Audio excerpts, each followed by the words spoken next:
Hey there, Sharon Horne-Ellstrom here. Welcome to day 1706 of What You Up To Now, documenting the journey, business journey, transition from the brick and mortar corporate world of business, back in 2017 now, to the online world of business, and back and forth again.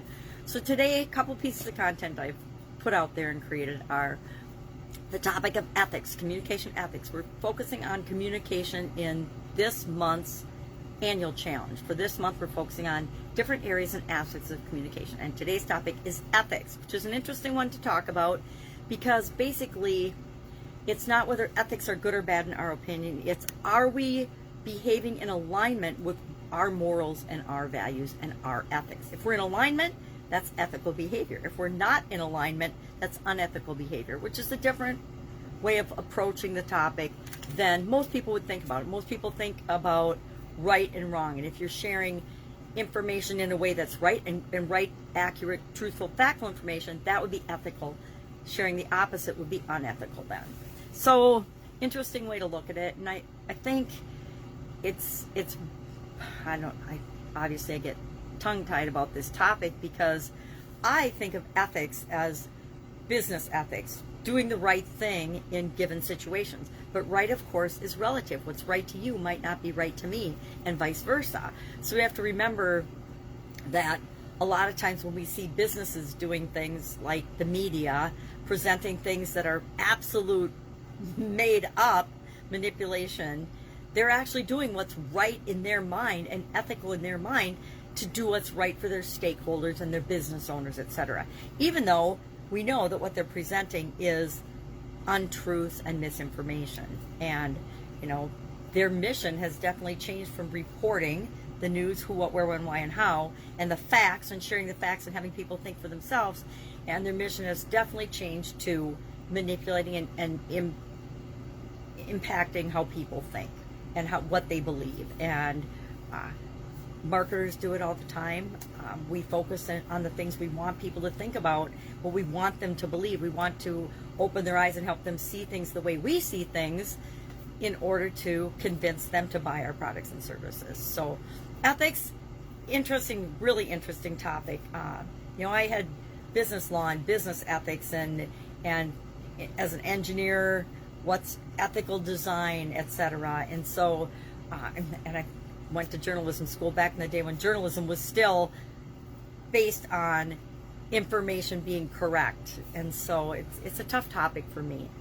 Our topic and our idiom to coincide with communication this month for Supersize Your Business is beat about the bush. And we've talked about beat around the bush before, and beat about the bush pretty much means the same thing. It's to not get to the point. It's to focus on unimportant little things before we get to the real point. Usually because we're talking about an embarrassing or difficult situation. Sometimes we have to give people feedback about something.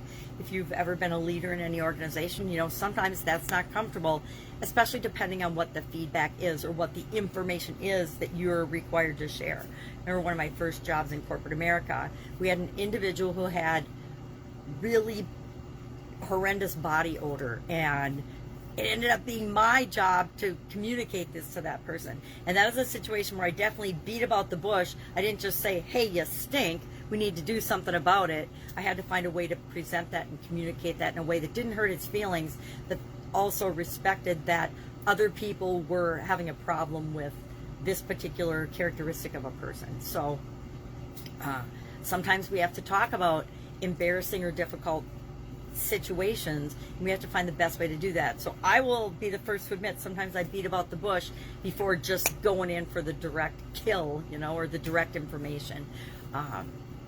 Use it in negotiations, use it in communicating messages, we use it in marketing all the time to get to the point in a way that doesn't necessarily upset people or hurt their feelings or embarrass them. If you embarrass somebody, they're not going to do business with you, right?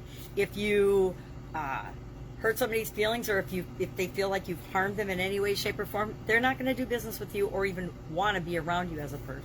So we have to beat about the bush sometimes.